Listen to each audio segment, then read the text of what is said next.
আসসালামু আলাইকুম, welcome to Sitara mini kitchen. আজকে আমি আপনাদেরকে কাঁচা আম দিয়ে দারুণ স্বাদের মজাদার একটি রেসিপি করে দেখাবো।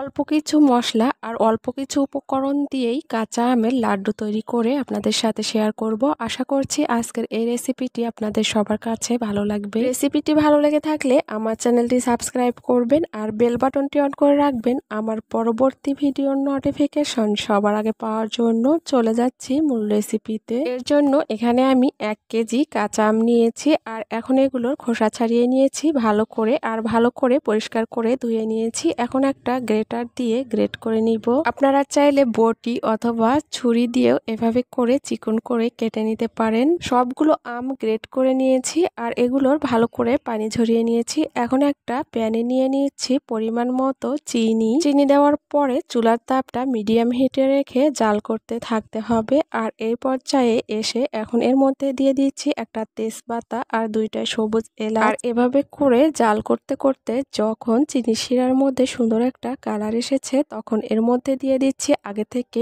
গ্রেট করে রাখা আমগুলো দিয়ে দেওয়ার পরে চিনি শিরার সঙ্গে খুব ভালো করে মিশিয়ে নিতে হবে। মিশিয়ে নেওয়ার পরে এখানে আমি অল্প কিছু উপকরণ অ্যাড করব।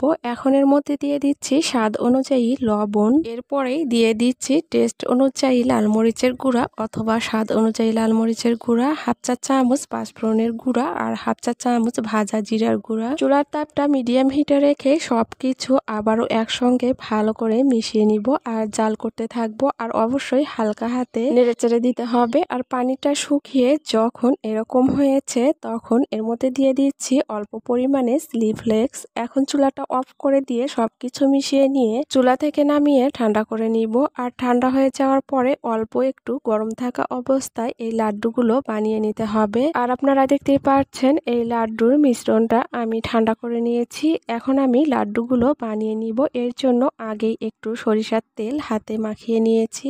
এখন এই কাঁচা আমের মিশ্রণটা দিয়ে গোল গোল শেপের করে এই লাড্ডুগুলো বানিয়ে নিব। একটা লাড্ডু বানিয়ে নেওয়ার পরে ভেঙে দেখাচ্ছি লাড্ডুগুলো দেখতে ঠিক কেমন হবে। কাঁচা আম দিয়ে আমরা সবসময়ই আচার বানিয়ে থাকি। আপনারা চাইলে এভাবে করে কাঁচা আম দিয়ে লাড্ডু বানিয়ে খেতে পারেন। পরিবারের সবাই অনেক পছন্দ করে খাবে। আর একইভাবে আমি সবগুলো আমের মিশ্রণ লাড্ডু বানিয়ে নিয়েছি, আপনারা দেখতেই পাচ্ছেন। আর এরই মাঝে তৈরি হয়ে গেল কাঁচা আম দিয়ে আর অল্প কিছু উপকরণ দিয়েই ঝটপটি এই লাড্ডু রেসিপিটি। আশা করছি আজকের এই রেসিপিটি আপনাদের সবার কাছে অনেক ভালো লেগেছে। আজ এখানেই বিদায় নিচ্ছি। এতক্ষণ আমার সঙ্গে থাকার জন্য সবাইকে অনেক ধন্যবাদ। সবাই অনেক বেশি ভালো থাকবেন, সুস্থ থাকবেন। আল্লাহ হাফেজ।